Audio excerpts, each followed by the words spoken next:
Welcome for those who are just joining us. We're just waiting for a few more people to join, but welcome to this next session. We're going to be starting in just a few more seconds, just to allow for people to come into the webinar first.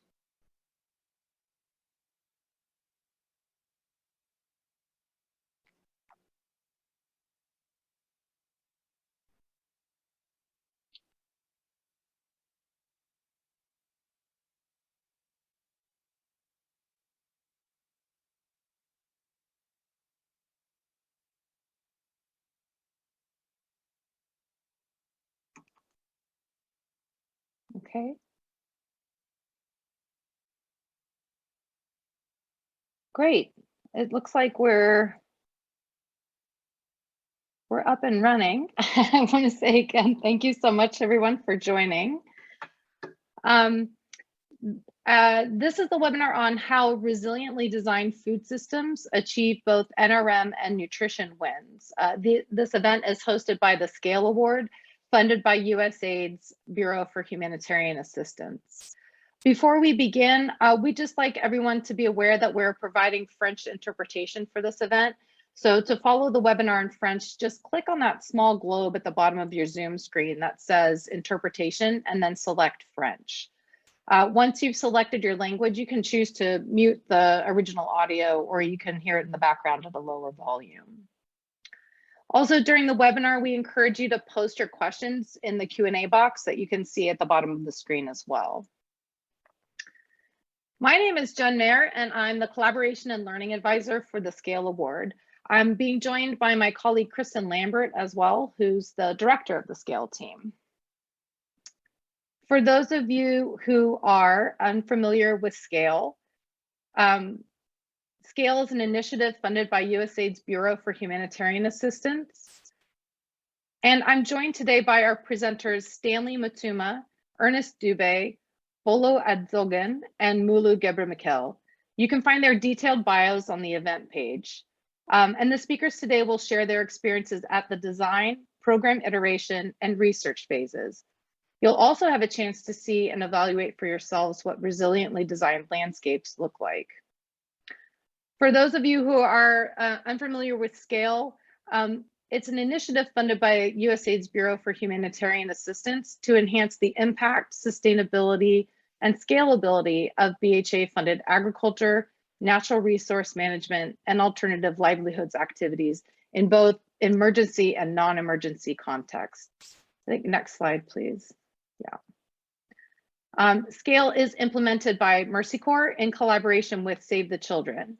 And to learn more, you can visit the FSN Network website by clicking on the link in the chat box.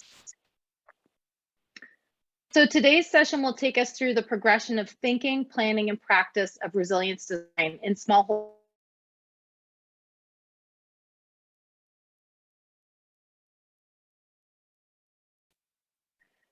So let me first give you some background on the resilience design approach itself. The approach was developed by Mercy Corps under the USAID-funded TOPS program in response to the environmental and economic shocks and stresses which have been accelerated by climate change to really severely constrain the productivity and resilience of smallholder farming households. As a result, smallholder farmers must work harder to produce less, leading to land use practices like burning and the use of chemicals that more often work against natural processes rather than with them, with increasingly limited returns on those efforts. RD builds on the elements of many other movements, including agroecology, permaculture, climate smart agriculture, and similar to these movements, RD asks farmers to seek a deeper understanding of their farming systems within the broader ecosystem to create a farm design that optimizes the use of available resources over the long term and is also responsive to external changes. At its heart, RD is really about water and soil, increasing the availability of water through good water management and boosting soil fertility. It starts with engaging farmers and the local community and placing them at the center of the learning process. So together, field agents and farmers first observe and assess what already exists in the farming system. Then they analyze that information and design their land to create more resilient farming systems. Over time, as environmental conditions change, farmers then integrate feedback and adjust their practices accordingly. RD is a simple, iterative approach where the main objective is to slow, spread, and sink water in farmers' fields and feed the soil. Some of the outcomes linked to RD include improved soil and water health and enhanced ecosystem services, improved energy efficiency through better farm design, increased economic benefits through reduced input costs and the diversification and intensification of production, enhanced nutrition outcomes by increasing the access to diverse diets and improving the critical nutrient uptake from those diets, and strengthen social skills and capacity and the confidence of smallholder farmers, as well as relationships between communities and watershed actors. So with that scene set around RD, I'd like to turn it over to our first presenter, Stanley Mutuma, and he's the Climate Smart Agriculture Advisor for Mercy Corps' Nawiri program in Kenya. Stanley, over to you.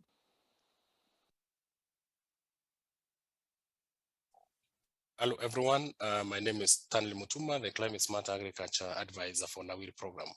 I'm here to share how Nawiri program is designing along the environment nutrition nexus. My presentation is titled Resilience Design for Increased Milk Production. Access to animal products, particularly milk, are known to heavily influence nutrition and food security outcomes in the dry lands. Milk is integral to pastoralism nutrition and is of key importance for child health, and particularly is a primary source for vitamins A, B12, and C. Further research shows a supplementary fodder and veterinary care to milking animals that stay closer to women and children during dry seasons have protective effect on child nutrition.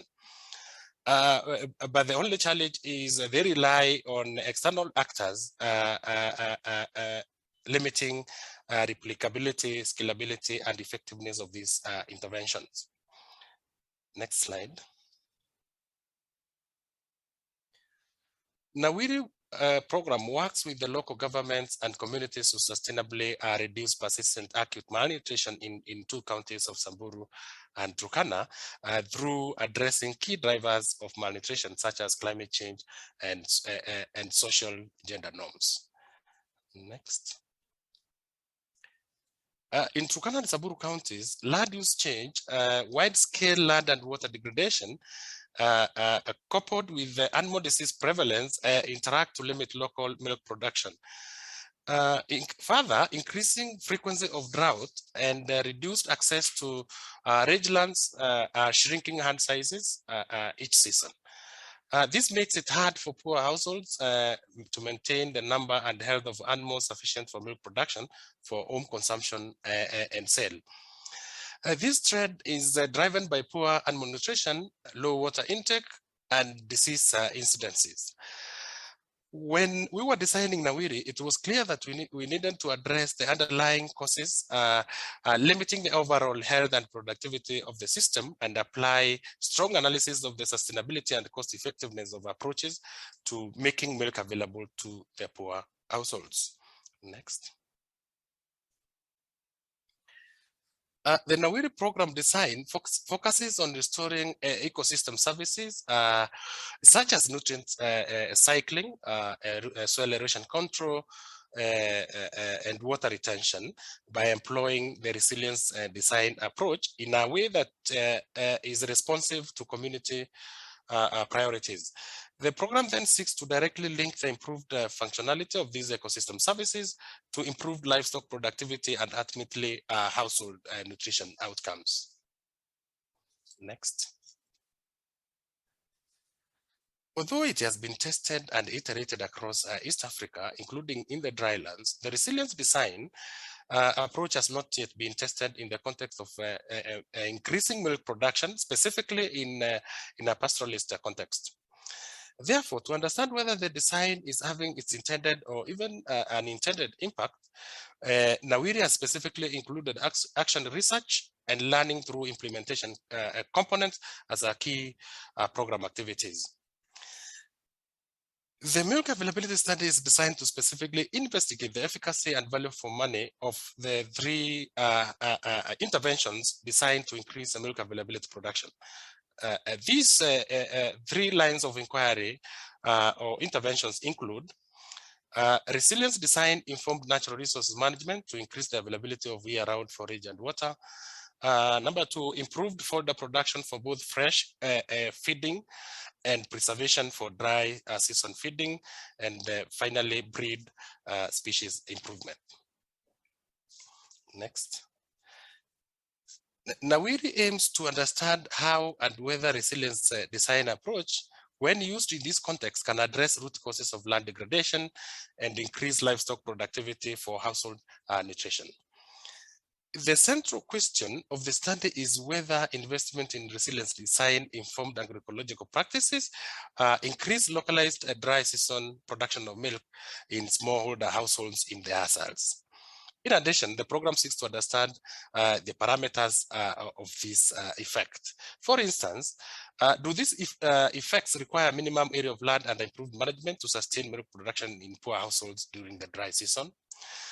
Does approaching these management changes through the lens of nutrition and children's well-being make a difference in communities' interest and willingness to engage in these practices? And are there negative outcomes such as conflict, excessive accumulation of wealth to already wealthy households, or even women's work responsibilities in using these approaches? Next.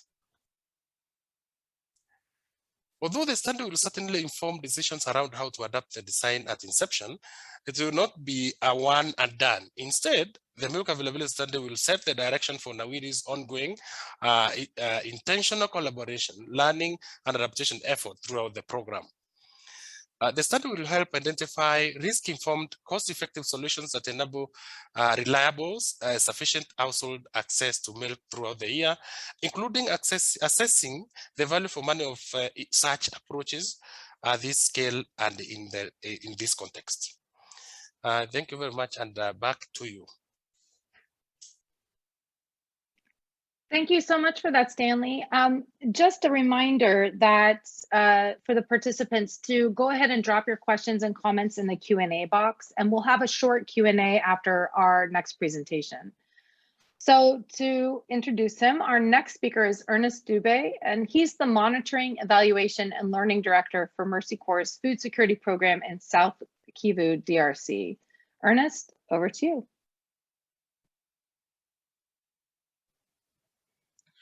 It's indeed a good morning to you all. My name is Ernest Dube. I'm the Male Director at Mercy Corps, implementing a USA project in DRC. So next slide, please.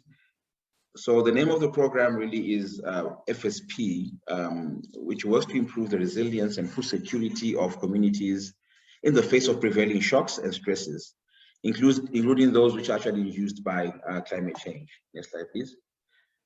So for us to look at the context, really, the steep slopes of South Kivu, which is where we actually work, are prone to erosion, which displaces the topsoil nutrients, making agricultural production untenable on much of the hilly landscape.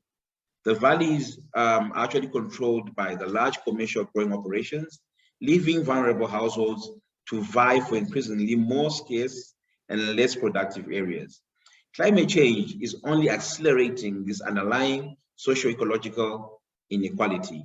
To mitigate and slow this trend, the Food Security Program partnered with USAID and Scale to develop the Green Hill approach, which seeks to stabilize topsoil, improve soil fertility, address land access for vulnerable farmers, and increase the availability of arable land in the region. Next slide, please. So in the design, the program was focused on improving food security through land stabilization, and we found that the lack of equitable land access and collective management for landscapes was the missing centerpiece to improving environmental and nutritional outcomes in the region. FSP therefore adapted its program design to include a comprehensive approach to land access and land protection, adopting resilience design, targeting the rehabilitation of 18 hills. So the program basically undertook facilitation of contracts between sharecroppers to have longer tenures, and at the same time also addressed the management of the hills by establishing hill communities, which were able to actually coordinate the agricultural production amongst farmers and maintain the terraces and also manage any arising conflicts. Next slide, please. So the hill approach is the cornerstone of FSP and the core mechanism for integration across program components, which are health and nutrition, climate smart agriculture, livelihoods, governance, and conflict mitigation. The approach follows a resilience design approach and combines contour lines, tree hedges, reforestation, agroforestry, water and soil management techniques. And these achieve stable, regenerative landscapes using locally available resources. So by linking the resilience design to land tenure efforts, the program promotes a win-win relationship between landowners and sharecroppers. The landowners gain from the improved quality and value of their land, allowing them to rent more plots for a better price. And at the same time, the sharecroppers derive sustained benefits from improved access to more productive and stable land and water sources. The other households in the broader watershed also benefit from added protection from large-scale erosion and flooding. Next slide, please. So the change, what has been the impact? So the hill approach clearly integrates all of FSP's components of impact, which involve agriculture, incomes, and nutrition, while also reducing conflict. As a result, the project created large-scale change in the lives of thousands of households in South Kivu. To take note of quite a number of the high-level achievements, 547 hectares managed using resilience design practices were improved with agricultural techniques. And also 715 farmers were able to actually have access to arable land through long-term contracts.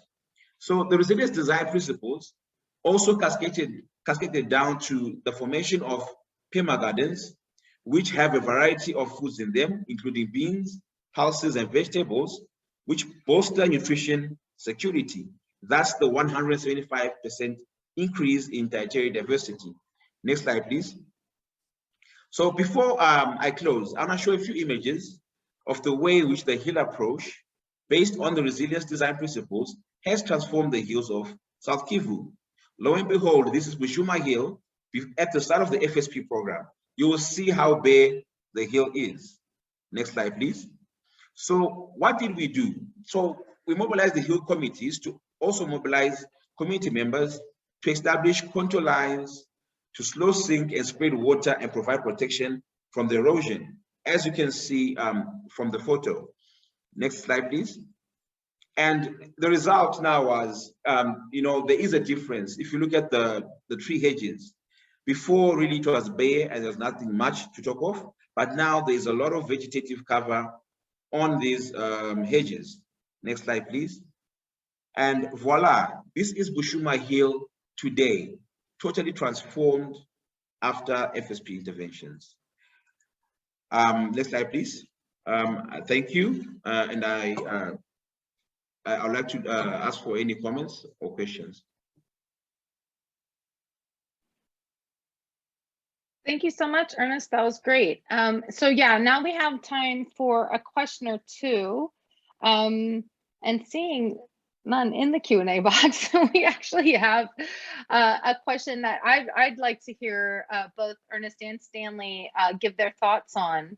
The contexts that Nawiri and FSP are each working in are quite different. One is in an arid pastoralist landscape, and the other is in a more humid tropical conditions. What are the ways in which your programs, each of your programs, have adapted the RD approach to your specific ecological and or social contexts? Maybe we can start with Stanley. Oh, you're on mute.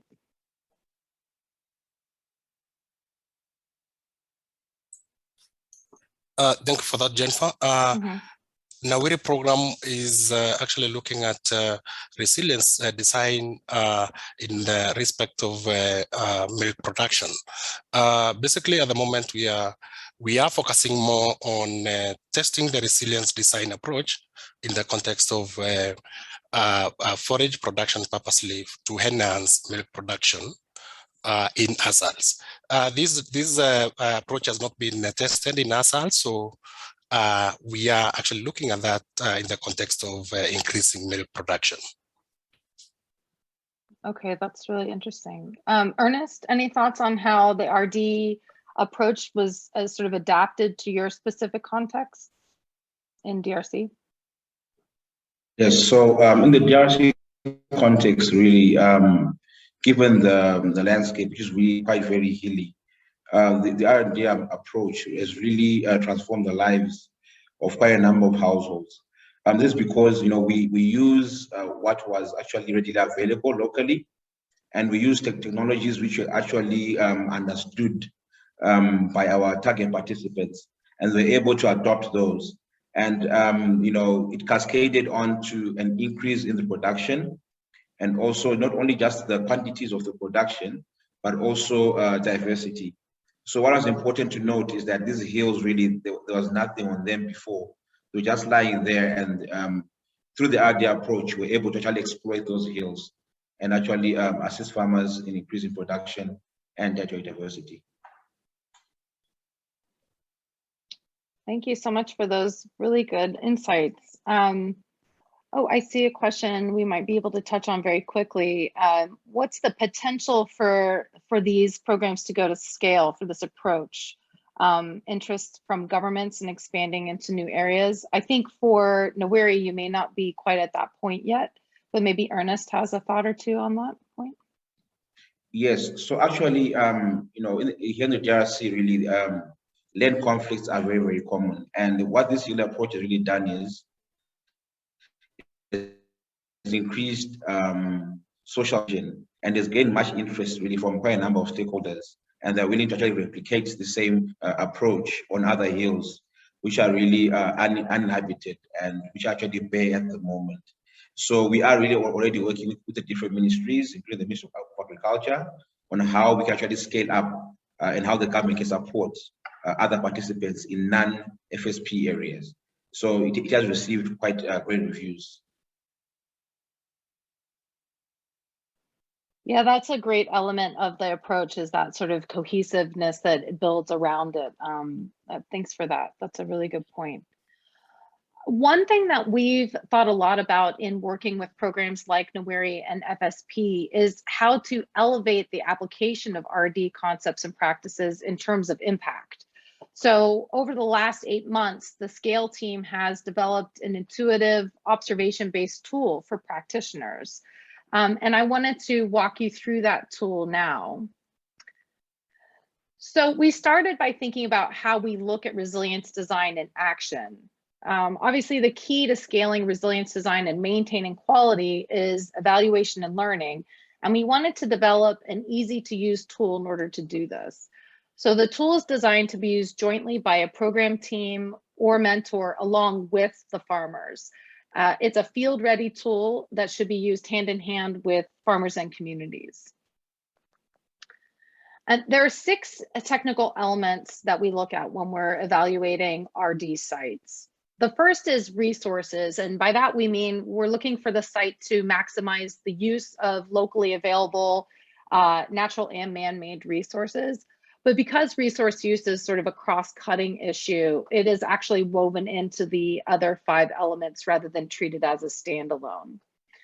The next is design, and that's where we're looking for the site to optimize resources and external influences for improved efficiency and production and resilience and regeneration. Next is water, and that's when the site has multiple strategies to slow, spread, sink, and manage rainwater and other water resources. The next one is soil health. So we're looking for a site that creates a healthy soil food web that supports sustained production and regenerative growth. And then biodiversity, whether the site has plants, trees, and animals that work together to support the overall health and production of the growing environment. And last is protection. And that's where the site includes strategies to protect soil and plants from any negative effects of people, animals, and external influences like harsh sun or wind. So to evaluate each of these technical elements, the scale team developed a simple scoring method that's easy to use. It uses symbols that are familiar across cultures and helps quickly reveal trends and trouble spots. Just to run through what the scoring key looks like, if we could back up just 1 second. The lowest score there is a check minus. That's where the practice that we're observing is of low quality or not present at all. A check would indicate that the practice has met all the minimum standards for that element, and we'll get into what that means in a few minutes. A check plus is where all the minimum standards have been met and exceeded. And the star score is reserved for those sites that demonstrate not only minimum standards have been met and exceeded, but that the practices demonstrate innovation and problem solving. So let's take a walk and you can see what all this means for yourselves. So here we are in our virtual farmer's field, and we're going to walk through 4 of the RD technical elements. So you have a chance to observe and score them for yourselves. And we're gonna start with water. So in general, for water, the water element, we're looking for the RD site to have multiple strategies to slow, spread, sink, and manage rainwater and other water resources. At a minimum, we're looking for the site to have a water harvesting structure at the highest point of the site, and that structure is like as in a berm, a basin, a swale, or a terrace, so that it banks or stores water below the surface of the soil. We want all water harvesting structures to be on contour and have an overflow spillway. We want to see that there's mulch on the water harvesting structure and the surrounding field as well. And we want to make sure that the cropping pattern is also on contour. So thinking about all those sort of minimum standards, how would you score this site? We're going to drop a poll, open a poll right now. And then we'd like you to go ahead and score this using either the check minus, check plus, or star options. And feel free to also drop your thoughts in the chat as to why you scored it the way you did.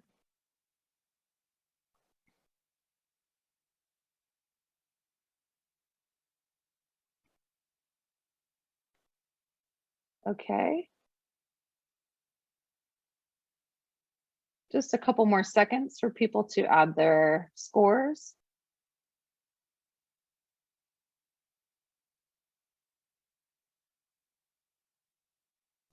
Some deep thinking going on out there. This is very good.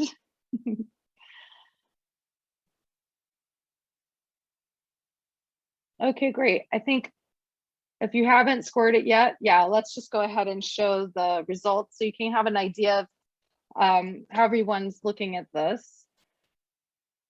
And yeah, I think the site is likely a check. One thing to keep in mind is that it might actually be a check plus if we were actually able to see more of what's happening in this landscape. You can see that it's likely recently rained and that the water harvesting structure we're looking at is definitely slowing, spreading, and sinking that water. It's dug on contour, and the structure of the swale itself is being maintained with designated walking structures that you can see in the back of the picture there. There are plantings to armor the swale. You can see that there's a little bit of erosion, maybe on the uphill side of the swale. But you can generally see that the structure and surrounding cropping pattern is basically doing what it should to hold the water, and that over time, we can imagine that this water will then slow, spread, and sink into the soil.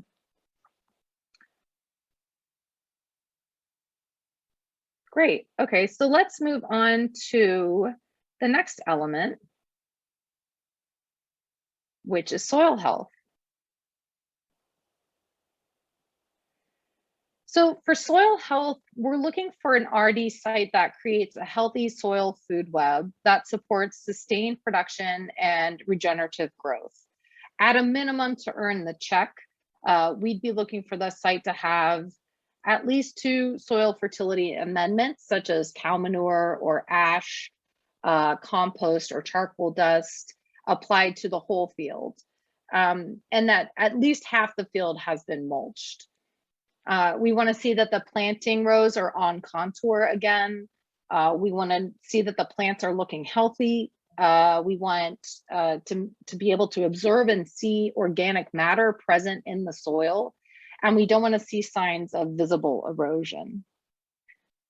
So also one thing to note is that you may not be able to see it here. Obviously, we don't normally just look at photos. We don't normally just walk one single transect either. You pick multiple transects so you can really observe the different elements of the field.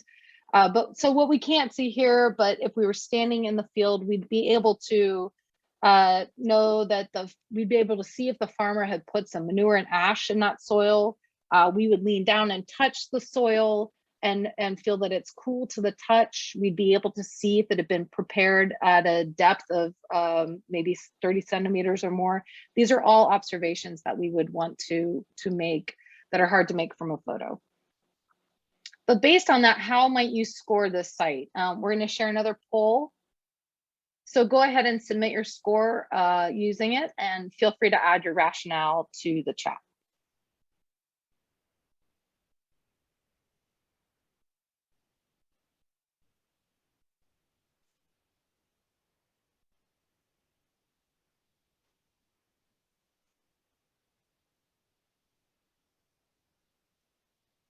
Ooh, we got some check pluses coming.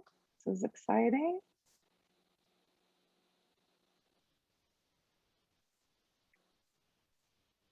Okay. Oh, still a few more coming in. Yeah, and feel free, as Kristen said, if you're giving it a check plus, let's hear from you and see what your thinking is behind that. Okay, so yes, 70% of you just have marked this as a check plus. I think it's definitely a check. And then if we could walk around and you know, like I said, touch the soil, see that it's cool to the touch. If we were maybe here earlier with the farmer and could see her feeding the soil by including amendments, then yes, I definitely think that this would be a check plus. Anybody else want to share some of their thoughts behind the way that they scored? Oh, there's a question. Are mitigation strategies for fertilizer, herbicides, pesticides, leaching into the waterways considered in the scoring? Yes, for sure. And I think when we get to areas like biodiversity and protection, we'll get into that a little bit deeper.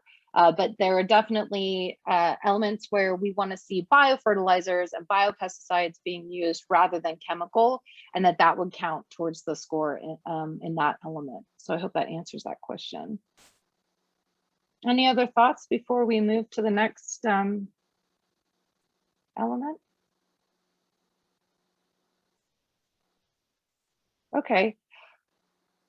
If there are no other sort of insights that people want to share on their scores, let's move on to biodiversity. 1 second. So when we're observing for biodiversity, we're looking for the RD site to have plants, trees, and animals that work together in ways that support the overall health and production of the growing environment. At a minimum here, we're looking to see that there's intercropping on the site with at least 2 crop species and at least 2 support species are present. So we're talking about fertilizer plants or ground cover. We're looking to see that the farmer does not burn his field. We want to see that trees or shrubs are present within the site. Vegetation is planted on any of the water harvesting structures that we're observing, and that we're not seeing any chemical fertilizers, pesticides, herbicides, or fungicides applied on the site. So that goes to Leela's question earlier. So based on these minimum standards, how would you guys score this? Let's choose your score from the poll and share your thoughts in the chat.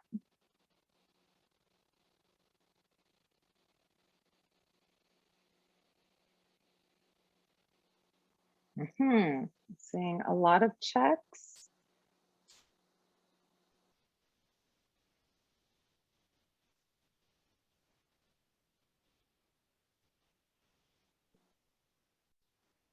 This is good. Okay. Looks like winding down a little bit. Let's go ahead and share the results. So yeah, check is winning the day. And I agree. I think this is probably a check. I mean, we definitely have at least 2 crop species. We've got some trees and shrubs, but not too many. And if maybe if we were talking to this farmer, a few ways that that could be used to elevate the site would be to incorporate some additional crops and trees, and think through with her what are some of the multi-purpose species she could incorporate. So plants or trees that can be used for food, fuel, and fodder are always good to incorporate. And also so that she can benefit from her field throughout the lean season. That's part of the objective there. Yeah, and thanks, Kristen. Any thoughts from people on what would elevate the site to check plus or star? So good question, Marie, around criteria for ecosystem services such as supportive or pollinating and predator insects, plants useful for food, fodder, medicines. I think some of that is a bit cross-cutting. Some of the pollinating and intercropping elements will be talked about a bit during protection as well. But Kristen, do you have any thoughts about sort of broadly speaking ecosystem services? I think we've broken it down into some of these more specific elements, but yeah, thanks, Jen. I think one piece that we haven't had as much chance to dive into is what happens before you start the RD process and the kind of community engagement and learning about the local resources before we dive into the interventions. So I think a piece of that might get at Marie's point here in terms of identifying particularly local and indigenous plant and crop species that might serve a range of different purposes that are useful for the community, whether it's food, fodder, medicine, cultural purposes. And those are, we really try and embrace and weave those local resources and the local knowledge into the design of the ultimate site so that it's relevant and useful for the community. So I think that's one piece where some of these other benefits of having a biodiverse production is taken into consideration. thanks for that. Let's move on to protection. And when we're talking about protection, we're looking for the RD site to include strategies to protect soil and plants from any negative effects of people, animals, and external influences like sun or wind. And at a minimum, there should be at least one functional water harvesting structure in place upslope from crop systems to protect the farm from excessive water flows. That the water harvesting structures are within the farm to also minimize water from moving across the site and causing damage. That soils have mulch and trees that provide protection from intense sun, wind, and the loss of soil moisture. And that there's a fence established or a community strategy to limit animal access. For example, the community agrees to keep animals out of the growing areas and enforces that agreement. This is also where intercropping comes in as a way of discouraging pests as part of the protection strategy. So how might you score this site that we're looking at now? Let's hear your thoughts.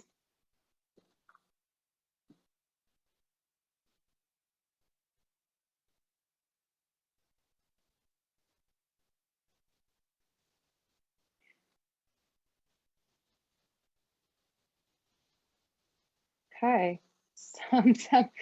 Some criticism of the site. It looks like a lot of check minuses so far. Interesting. Okay, just a couple more seconds. People to, if you haven't scored it yet. Okay, great. Let's have a quick look at the results. Yep, check minus. I would say that this one is obviously, it looks like it's still in progress. I think it's probably a check. It does look like there's a water harvesting structure upslope that you can see from where the ladies are standing. You can see it's near a kraal in the background. So there's a fence or a corral. So there's a strategy to keep animals separate from the site. There is some mulch, but yeah, they do have some bare ground, so more to be done there. And they've built this trellis, and we can imagine that if they were to plant this with some sort of vining plant, that would eventually add some good shade protection here to the site. Also, just a note, remember that in hot temperatures, plants, especially young plants, can really take like 90% shade during the day. And we can't see it here, but if we were on the ground, we might be able to see whether they were using biopesticides or biofertilizers versus chemical ones, and talk to the farmer about which strategies they're using and opportunities to improve those. So it's a start. And I think as it grows in, it might be elevated to a check plus eventually.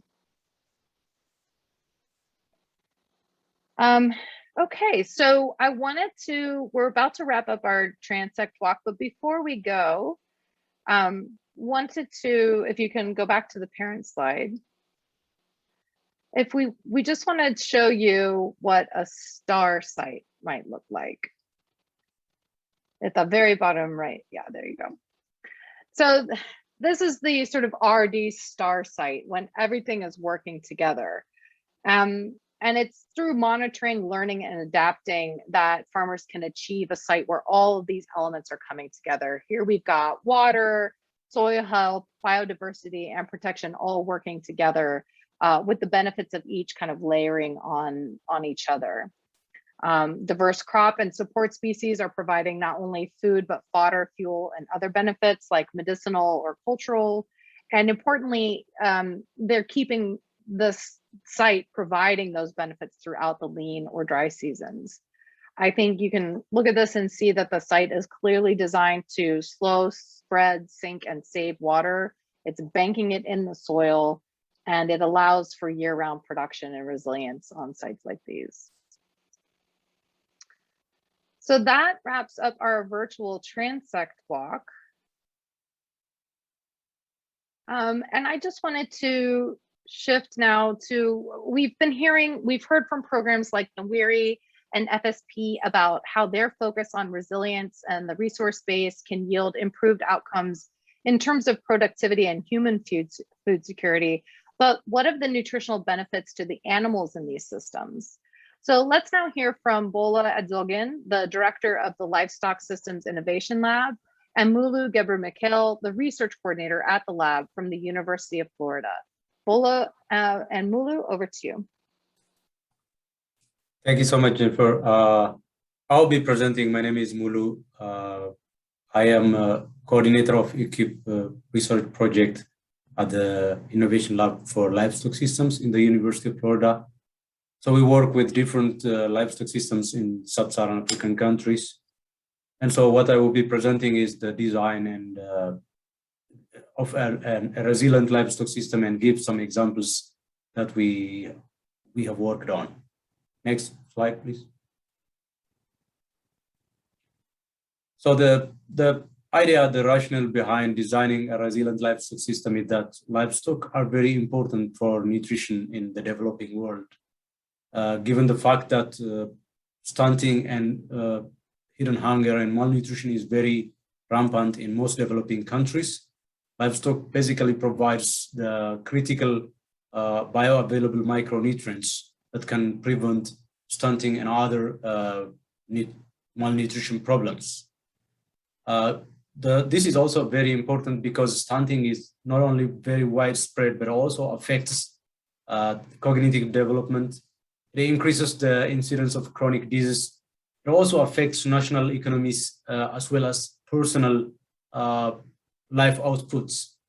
So animals are not just important as an economic source, but also nutritionally, they're really critical. But then livestock contribute significantly to greenhouse gas emission in the world, and given also the fact that feed in developing nations is very of low quality, countries and continents like Africa, where the livestock production system is smallholder and low quality feed is very common, it also contributes significantly to greenhouse gas emission and also environmental degradation through overgrazing and soil erosion. And so the resilience design that we are thinking is to solve the problem of the negative impact on the environment as well as on greenhouse gas emission, while enhancing the contributions of livestock both to nutrition and to biodiversity and other aspects of livelihoods. Next, please. So what are we talking when we say resilient design in terms of livestock? There could be many systems, but the resilient systems, like the one that Jennifer was presenting, conceptually are benign to the environment, or at least they don't contribute negatively to the environment. They have multiple benefits, not just nutrition, but also provide solutions to other problems. Could be soil erosion, or could be a decline in biodiversity. They provide benefits to those. They're very robust, or they are restorable after shocks, especially in developing countries, in areas where we work. Even the arid and semi-arid areas in pastoral systems, drought and other problems like pandemic are very common. And so the resilient system of livestock should be able to be restored, or farmers should be able to restock their animals after drought shocks. One important criteria is it should be very feasible economically, unless otherwise farmers won't be accepting them. So they should get benefits for whatever investment they incur. It should also be acceptable culturally and socially. We can bring a lot of different systems that are economically important or economically very feasible, but they should be acceptable to the system, to the socio-economic system there. They should also be adaptable to change, especially to climate change and high variability in climate and other factors that are very common in developing countries. Next, please. So these are some of the examples of resiliently designed livestock systems that we work. An example is drought-tolerant sorghum varieties that we have tried in Ethiopia. The purpose is the areas are dry, so farmers should be provided with varieties that can tolerate drought. And so we have come with varieties that were very adaptable, while at the same time providing nutritious fodder to livestock, and so increased livestock productivity, farmers' incomes, while at the same time helping farmers to adapt to reoccurring drought. Next, please. This is another example from meta-analysis of 72 studies on the benefits of improved forage in sub-Saharan Africa. So as you can see, improved forage fits into the resilience design because it does not only improve productivity and quality of feed, but also contributes positively to the environment as well as the income of farmers. So forage productivity and quality is improved, which in turn means livestock productivity is also improved, because these forages are introduced in different strategies that align with soil and water conservation. They also result in soil quality improvement, which in turn again, as a result, results in an improved income for households, which also translates into food crop productivity as well as food security in the households. So introduced or improved forages introduced in different strategies are also example of resiliently designed livestock systems. Next, please. This is another example from northern Ethiopia. So like I said, livestock contribute to a lot of overgrazing and land degradation. And so interventions like construction of dams, rehabilitation of gullies in relation with sowing forage has resulted in an improvement of grazing lands, and also resulted in improvement in the income of farmers, because the area on the left that was very dry and degraded did not provide any forage to farmers. But once the implementations were made, it was able to provide enough fodder for farmers so that they can make money out of a land that has earlier been very degraded. And this also improves the soil as well as the water and other nutrient circulation in the area, but also improves the income of farmers, in this example, for example, by 20%. This was a project implemented by SEDI VOCA in northern Ethiopia, and we think it's a typical example of resilient design in livestock systems. Next, please. Another example is ficus toninge silvo pastures in northern Ethiopia. So this is a drought tolerant, very easy to establish, highly nutritious fodder tree. So farmers plant it in degraded areas in order to produce fodder as well as conserve soil and water. And so this plant, because it's very high biomass and grows quickly, it provides 5 times more fodder foliage or biomass than other common fodder trees.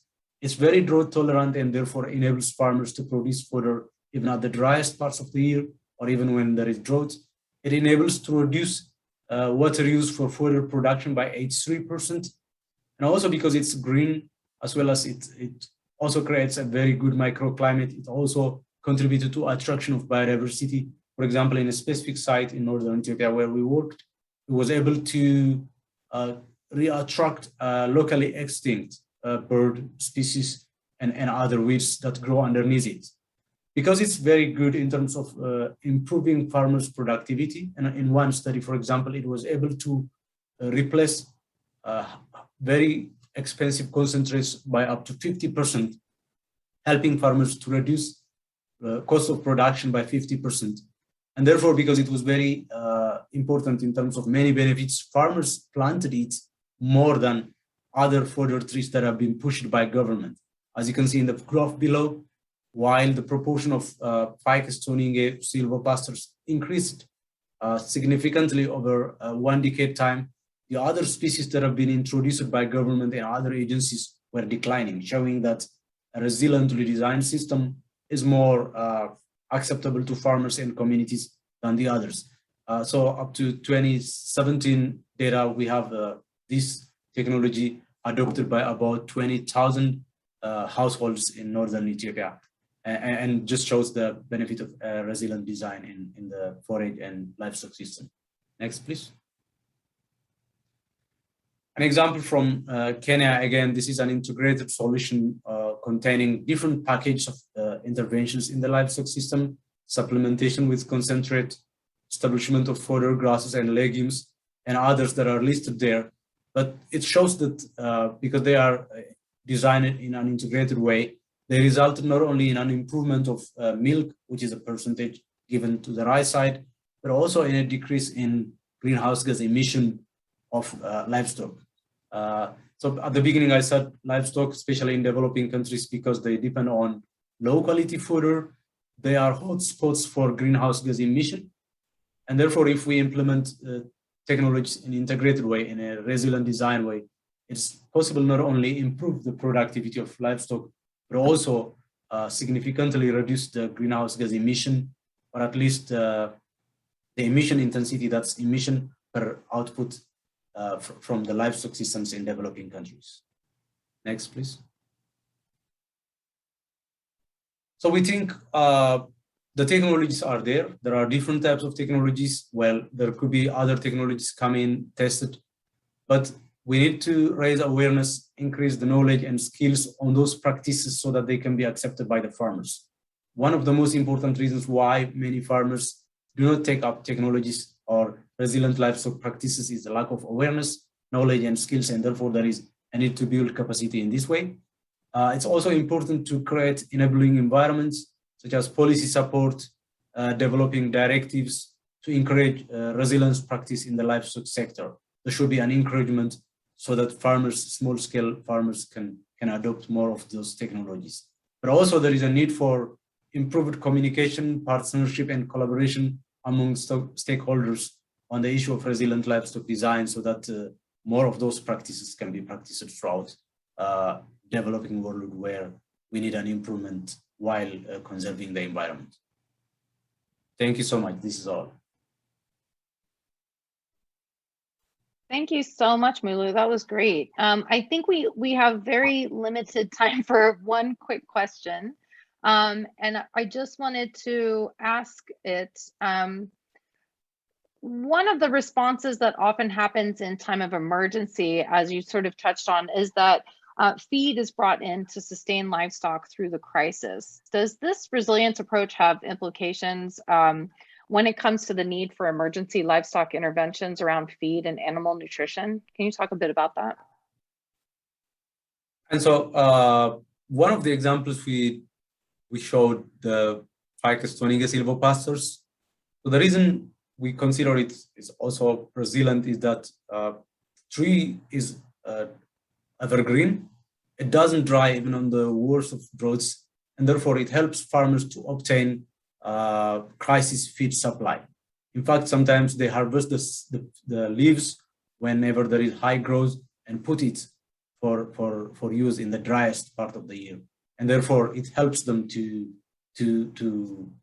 obtain feed for their animals during the drought and during other crises. Similarly, the drought-tolerant sorghum enabled farmers to be able to continue producing even during the drought years. And therefore, I believe, especially those kinds of examples provide farmers with crisis feed supplement.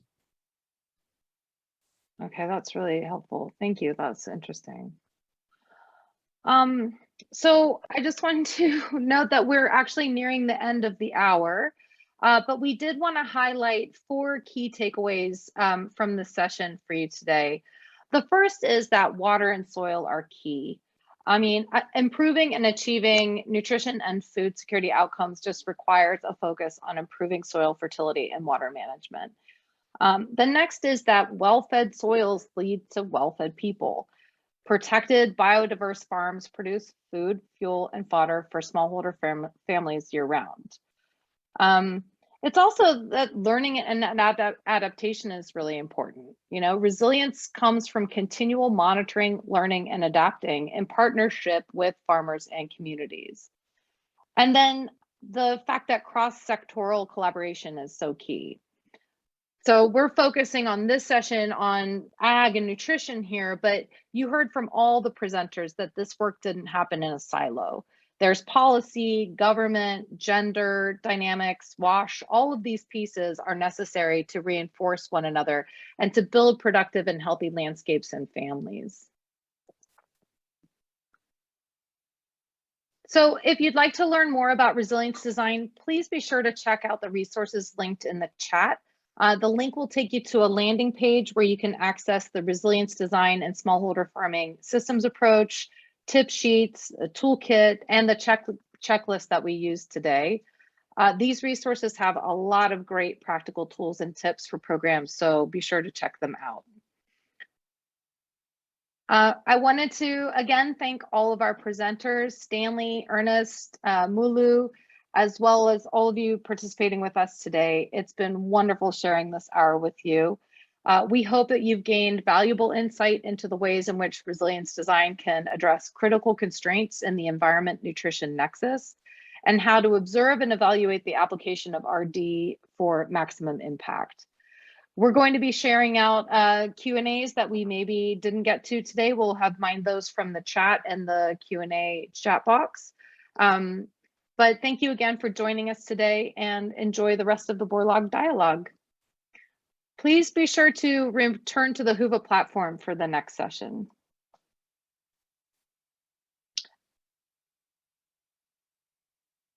And thanks, yeah. And if you have any additional questions, please do email Scale, and the email address is there in the chat. It was great having you all with us today.